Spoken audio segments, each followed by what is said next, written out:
Ladies and gentlemen, welcome back to the VConfis channel, where today we're going to be checking out a replay of a game I had against a player named Venom. He's in the Pyros clan, which I'm also a part of, but it was a pretty good game, which is why we're going to be showing today. There's some things in it that I'd like to highlight, and I think it'll be really beneficial to y'all that are trying to get better at Castleburn. And for those of you above me at Castleburn, above me in the skill level, there's still something that's, I think, very interesting. It's kind of in the beginning here that I'm going to share, but just watch the first couple of minutes if you're really good at the game. You don't really need to watch the full thing to get like learning, but if you just want to watch anyways, please continue to watch. Hit that like button. I really enjoy it. And if you would consider subscribing, it'd be my pleasure. You don't have to, just consider, have it in the back of your mind. But anyway, let's get into today's video. So the first thing I want to talk about before we even begin this replay is that a lot of people have been talking about, like, if or there's not been a lot of talk, but personally I've wondered on this specific map whether to go for this left Mana Sanctum right here on this left side by my Ayla, or the enhanced Mana Sanctum that gives you +5. And now there's a lot of people that have said the +5 Mana Sanctum is better. There's a lot of people that said the +3 Mana Sanctum is better, but really there's been much debate and no one really knows. Well, today I'm literally going to show you right here in this replay, because there's quantitative proof right here in this replay to show you.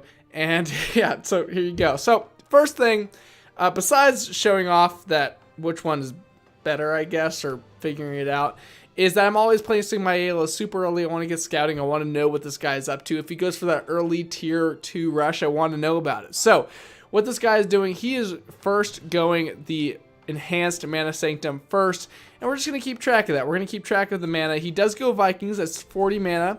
And also, I just want to mention, in the beginning of the game, I didn't know he was going Nylene. He picked a random hero, which process this guy, picking a random hero. That's pretty impressive, because, I can't do that. A lot of my heroes are like level 1, so, I mean, can't really do that. So, anyway, this guy's random hero. He goes with Nylene. We're getting our second Sanctum up, and we're just going to chill for a few seconds. We're going to see when he gets the second Sanctum down, and we're going to pause it right about after he gets the second Sanctum, right about now. Okay, so you'll notice that we both have the exact same things on the board. Okay, besides him having the Vikings, right? So we both have 2 Sanctums. We both have this one camp on the side of our Sanctum. And you will notice that my opponent, Venom, he has only 10 mana while I have 66. Okay, it takes 40 mana to get a troop. That means that he is basically down, what is it, like 16 mana, I think, because it'd be plus 40, so 50 mana-ish.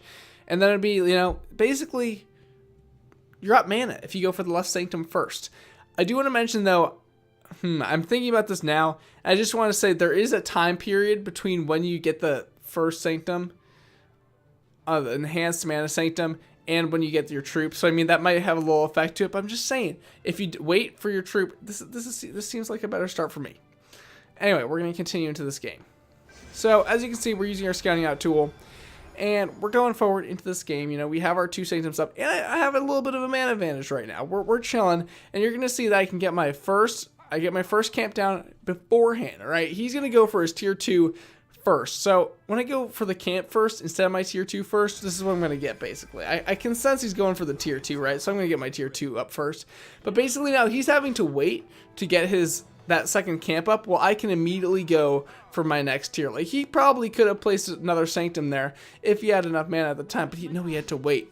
Another thing that you want to make sure you do when you're playing these matches, you want to make sure you have optimal hero placement, where your hero can do the most damage possible, because in the early game, your hero is the most important card of the game. The hero is the most important card of the game, just basically tier 1, tier 2 as well. Tier 3 gets a little less important, but for sure, tier 1, tier 2, you want to keep your hero alive.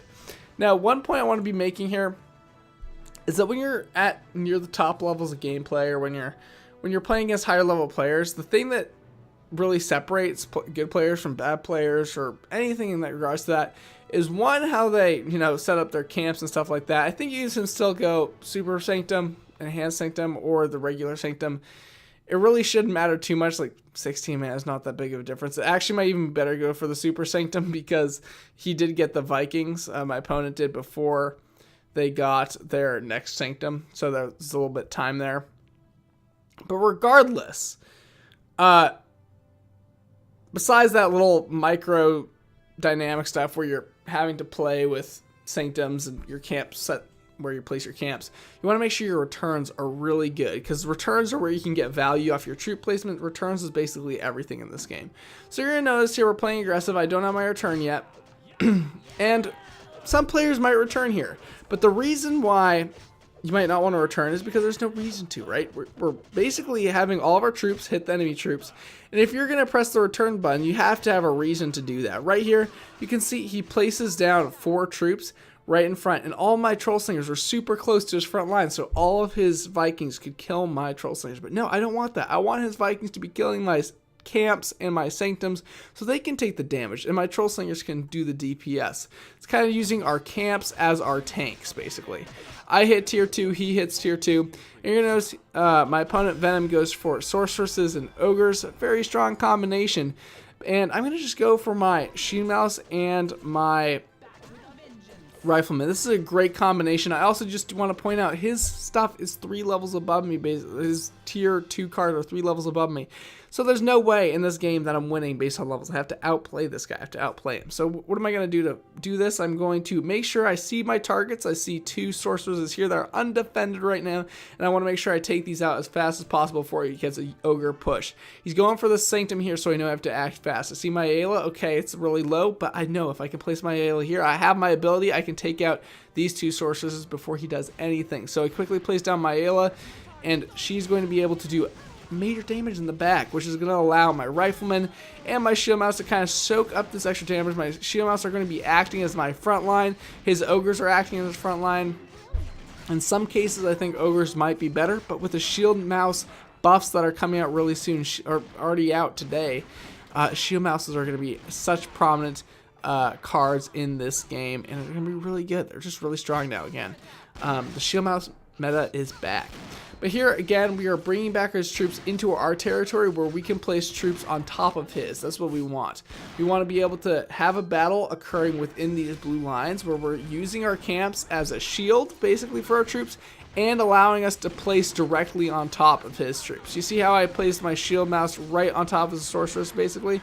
It's allowing me that ability to make sure that there's no chance that those sorcerers get any hit off onto my rifleman. And once more, again, since I'm playing in my blue zone here, in my friendly area, when he places his Vikings, I'm easily just able to place some shield mouse to rectify that in front of my rifleman super quickly. When I'm outside of my camp area, camp zone, it's really difficult to make sure in micro your shield mouse effectively to where your back line is not getting damaged. But when you're in that blue zone, the blue juicy zone, it's so good.